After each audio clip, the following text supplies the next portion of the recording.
last week was the best week that we've seen in a long time, up by 4.5%. So a little bit of profit taking hitting the market today, down by 0.9%. And I guess Australia just moving to its own tune, because we did see offshore markets not doing that badly, but we were down as much as 1%.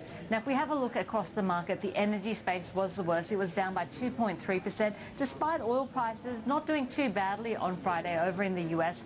Healthcare was also down by 1.7%, and we also saw utilities down by 1.7%. In terms of the market today, there wasn't too much news to absorb, but I guess one of the things that we are watching is Glencore. Now, it has announced production cuts to zinc and lead, especially in terms of zinc, where we are expecting to see 500,000 tonnes of zinc being cut from Glencore's production. So for the fourth quarter, that will mean around about 100,000 tonnes. And of course, that had a big impact on zinc prices on the London's Metals Exchange on Friday, with zinc prices up as much as 12%. Now, there aren't a lot of pure play zinc miners on the Australian share market, and the ones that are producing do tend to be smaller caps, so under $100 million market cap. But those that are did see a big jump in terms of share price. Ironbark was up by 14%, Zenith was up by 9%, and we also saw McPherson's up by around about 14% as well. So those zinc producers doing well, and the gold miners also doing well. Gold prices were up again, once again, on Friday, and we did see a year high for both Evolution Mining, which was up a massive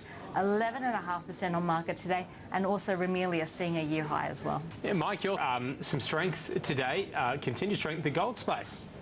We did see some phenomenal performance by the gold miners, and that's really continued all throughout 2015, where in the year to date we are seeing the gold subsector up more than 30%, while the market has actually lost ground.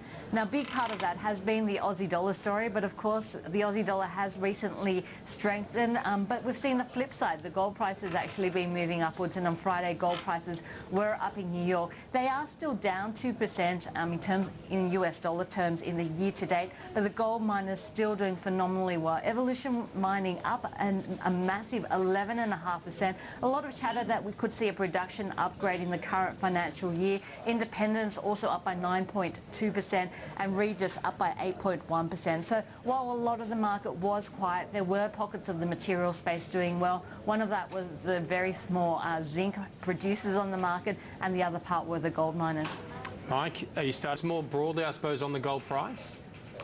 I think gold's looking pretty good at the moment. I think that one of the key risks for those gold miners was the US Federal Reserve raising interest rates. But given, the market's not pricing that into around about March next year, it means that the carry cost for gold is still around zero for a longer period of time. So that's a positive. And the gold miners, I think in 2015 has mainly been an Australian dollar story, where we've seen the Aussie dollar depreciating 10 to 13% against the US currency.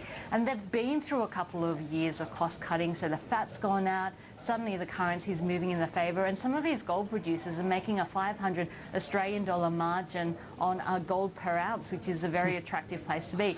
Now we've started to see some strength in the Aussie dollar, which should be a negative, but the flip side has happened. We've actually seen the gold price in US dollar terms rising, and the gold miners have continued to rise. And one thing about Evolution Mining is in the last 12 months, where we have seen a bit of volatility in terms of gold, it's made a few really transformational plays. It's picked up Krakow.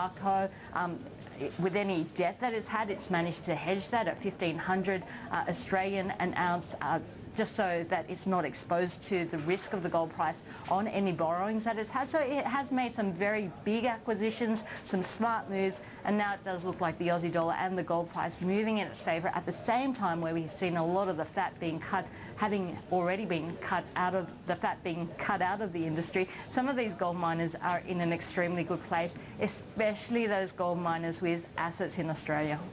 And look, just before we go, Transurban as well, Julia, plenty of AGMs today. Transurban having theirs, coming out with some revenue numbers, outperformed the market, but still a negative move for shares today.